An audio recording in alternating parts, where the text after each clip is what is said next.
Derick Giwner along with Matt Rose here at DRF headquarters to talk about the Meadowlands Pace and Meadowlands Pace Night in general. July 14th, it's Saturday night at the Meadowlands. We have all the action for you on Harness Live, and there's plenty of action. There's 11 stakes races on the card. We're going to look at 3 of those stakes races, including the Meadowlands Pace, but we'll save that for the entree. We're going to start with the Stanley Dancer. We have 2 splits of the Stanley Dancer. The first one is race number 4.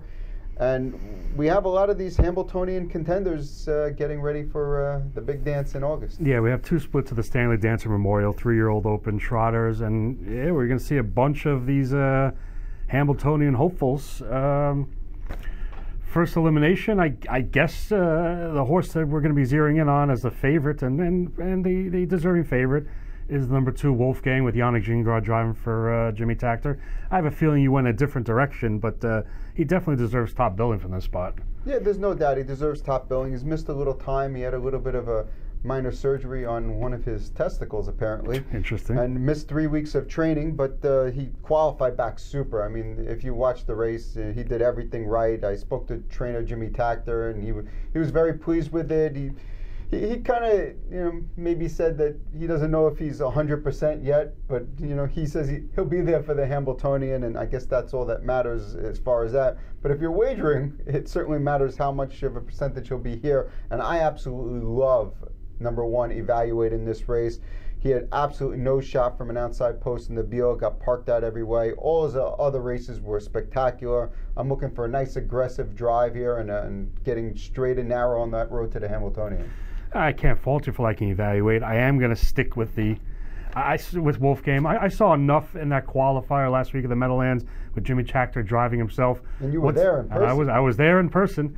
And once Jimmy Takter kind of called to the horse to the top of the stretch, in these races, there's not a whole lot of movement, and they fan out and they kind of sprint. And once he got the message, he kicked in nicely. He surged past a couple of decent horses in that race, and I don't see any reason why I'm not going to jump ship right now. I liked him at Good Times Final. He did score.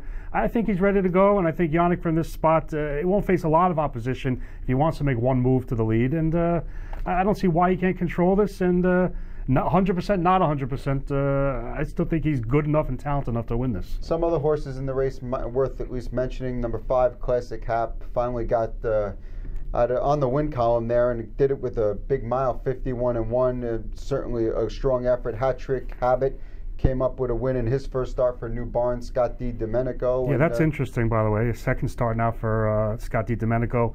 Nice, strong 52-3 effort. I suspect he'll take a little bit of action here.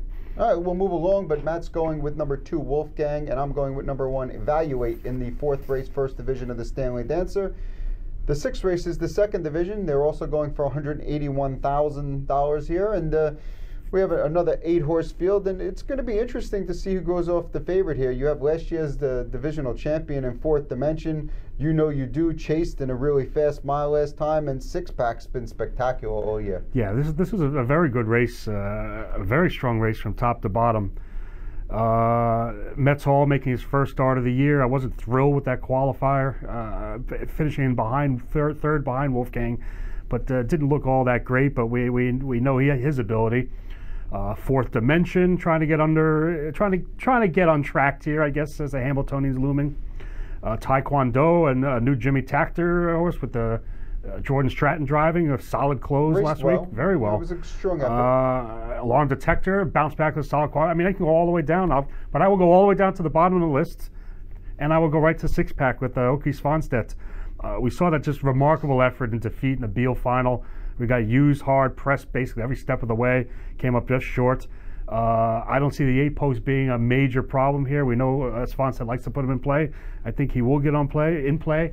I think he'll have to be caught, and I don't think he will. I was between 6-pack and You Do. Ultimately, I decided to go to the You Do. I feel like that was a great tightener last week. He's finally on a pattern of where he's racing every couple of weeks, which is where you want these horses to be. I think he goes to the front here. I think Six Pack leaves around him. He chases Six Pack, and I think he can run him down in the stretch. Yeah, well, I mean, but we're talking about the two favorites here, so it's not like I'm coming up with but some. It's not. We're not looking. They're not two standouts here. I mean, we got Fourth Dimension, who was he the Hamiltonian favorite coming into the season? One of them. He probably was. I don't think he is right now. No, but a lot can change in one race. He can come out here and win in 50-4. And then, all of a sudden, everyone's he's the best thing since sliced bread. Exactly. Fashionwood Choppers, another horse we didn't even mention. Really had no chance in the Beal final. Move up on the big track also. Absolutely. Same old different day. Had a very nice 2-year-old season. A little slow to get underway. Only he was making his 4th start. New driver, and Scott Zeron is listed for Jimmy Takter. This horse has a lot of ability. I don't know where he's going to go from this spot, but we'll see how he finishes up maybe as we're going forward. But I'm going to stick with 6-pack. 8-post doesn't scare me. To the front and take him all the way. 6-pack for Matt, and I'm going You Know You Do, number 3 in race 6, the 2nd division of the Stanley Dancer. Now we move on to the big dance, race number 8. It's the Crawford Farms Meadowlands Pace, $701,830 on the line. We have a morning line favorite of Courtly Choice, and we're going to go back and take a look at the replay when Courtly Choice won last week. Yeah, that was just a nice first over grind. They didn't go all that fast, but you see Jimmy Freight on the front end put on the point aggressively. Worth noting American history there, trying to find some room. We'll get to him in a minute. Yeah, but this is just a solid effort. He keeps grinding, edging away. American history was kind of jammed up in the pocket, a little hard to handle. Shakes free, races well. Jimmy Freight flattened out a little bit, but I don't think that was that bad of an effort. I'll tell you, this is from top to bottom. I mean, you can make there's no odds-on favorite in this race. There's no standout. You can make a case for 6 horses, maybe 7 horses, that I wouldn't be shocked if they won this race. So it should be a great betting race, and I'll start with you and see who you circled. And I have a feeling we're going to be in agreement. Well, we like to be in agreement sometimes. You don't want to be, disagreement all the time. Let's take a look at the other elimination as well, where we have Stay Hungry, who comes off cover and takes home the win. Just so we see all the contenders here. Stay Hungry's number 6 here, sitting a perfect second over trip, and one that he's, it seems to do very well with. Yeah, I mean, we saw him in the North America Cup elimination launch from a 3rd over trip. We see him launch here from a 2nd over trip. The race, not taking anything away from him, but that was a nice surge. But the race kind of fell into his lap with Nutcracker Sweet. Disappointing. It was a 25 and change final. It was, absolutely. But Nutcracker Sweet didn't have anything left to offer. You know what? The rail spot scares me here because this horse has to. I don't think he can leave. I think he has to make one move, and that one move has to launch off cover. And we saw in the North America Cup final, he didn't really fire with his best. We saw in the Hemp final, Pocono, he showed strong speed, but then kind of got out-finished late when they were all closing in. I don't know what to make him from this spot. I really don't. I'm on board with you completely. Stay Hungry is just not a horse that I can back with my money unless I'm getting big odds, and I just don't see him being big odds in this spot. Yeah, I think he'd be better off like from a 5, 6, 7 hole maybe. If he was 8-1, yeah, I would take a shot with him. But at what's going to be 7-2 maybe, he just doesn't seem that enticing, and that's why I ended up going with number 3. American History, who is a horse who I've seen show speed at the beginning of the mile and the end of the mile, and to me that's important if you want to win races like this. I really do believe he's probably the fastest horse in this particular race. I think he was locked in last week, and if he got out sooner, if he got out the same time that Courtly Choice got out, I think there's a reasonable chance that he wins that race, and I see no reason why you shouldn't back him at what probably going to be 3rd choice. I believe what is he listed at 5-1 on the morning line? I believe it'll probably go off 3-1, 7-2, somewhere in that neighborhood, which I think is a fair enough price in this spot. I guess unfortunately I'm in agreement with you. I didn't think much of this horse coming into the season. Very lightly raced. It didn't perform all the way in the North America Cup. I don't know what happened there. Bounces back in an overnight race, a 147 mile. It's almost he flew under the radar on a 147 mile. It's like people didn't even really take much notice. Meanwhile, it's a solid effort. Follows that up with what we saw in the replay, where kind of tight in the pocket, and once he shook free and Yannick asked for full speed, he was fine. Pace him with 26, right behind Courtly Choice. I hate to be in agreement with you, but I just feel this is a. You don't think I'm right at that match? I'm right all the time. Actually, I should say you're in agreement with me. How about that? That sounds better. Well, I think I made the selection first. Did you? But that's fine. Regardless, I think it's just a good spot here, and I expect Yannick to just be super aggressive here and let the horse roll. I mean, we saw him pace a 147. Put him on the engine. Pace of 147 again. I think he's going to be aggressive here. He's going to be leaving. He'll see what everyone else does, and at some point on that backstretch, I think you'll see American History on the lead. Yes. I think Courtly Choice is a must-use on all your tickets. I mean, he's proven himself, throughout the year. He had 2 misfortune races, one with an outside post, one where he locked wheels. Other than that, all his starts been spectacular. I think you got to use him. A long shot for me, who I'm keying in on, is number 10, Dorsadoro Hanover.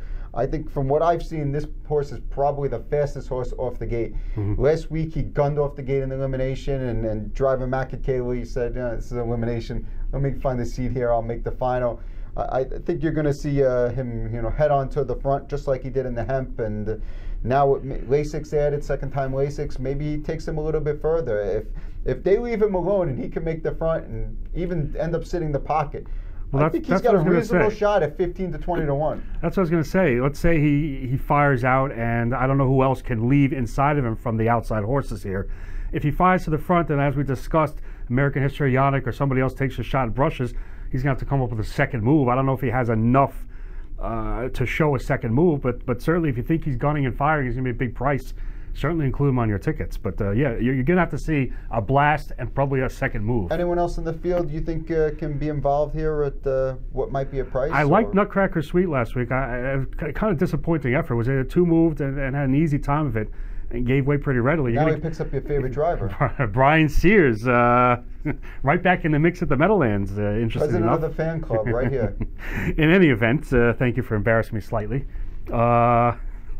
Yeah, he went off even money. I liked him last week. I got sucked into him. You know what? It's going to be a much, much bigger price. We see the talent is there. We didn't even mention Think Big, Dream Big, another Jimmy Takter trainee with Jordan Stratton on the return call. Stratton driving for, I would imagine, his biggest race ever. He did nothing wrong. Done absolutely nothing wrong. Well, the problem is he's going to have to pass like 9 horses. Yeah, you know what? He came home with 25-2 last week. 25-2. It might not even be enough to pass the whole field here, but he'll certainly be motoring at the end. Did we even mention Jimmy Freites? I don't even know if we mentioned it, maybe briefly. I don't think we brought up his name yet at all. I mean, obviously he raced well in the elimination to finish third. It wasn't bad. He was just, unfortunately, third best. And yeah. He's going to have to find more if he wants to win this week. Maybe he will. I think he's, I don't think he's on the front end. I don't think he's leaving. I think he left and cut them on the elimination because it was, I think it was the right tactical move from that spot. I didn't see anything wrong with the efforts. I do see an off-the-pace try coming here, and he certainly wouldn't shock me for his. No, well, listen, I wouldn't be surprised if you win, but I'm also not going to be on his bandwagon. We got 2 votes of confidence for American History in race number 8, the Meadowlands Pace on Saturday night. Like I said, there's 11 stakes races on the card. It's a great card from top. I think the first 10 races are all stakes races. Yep. We have all the action on DRF Harness Live. You can follow along. Garnett Barnsdale will be tweeting. I'm sure I'll be sending out some information. You can watch them on Friday and Saturday because Friday there's a couple of big carryovers. The Pick 5 has a carryover, almost $30,000, and the Jackpot High 5 is a mandatory payout, $276,000. So lots of great things at the Meadowlands this weekend. Good luck.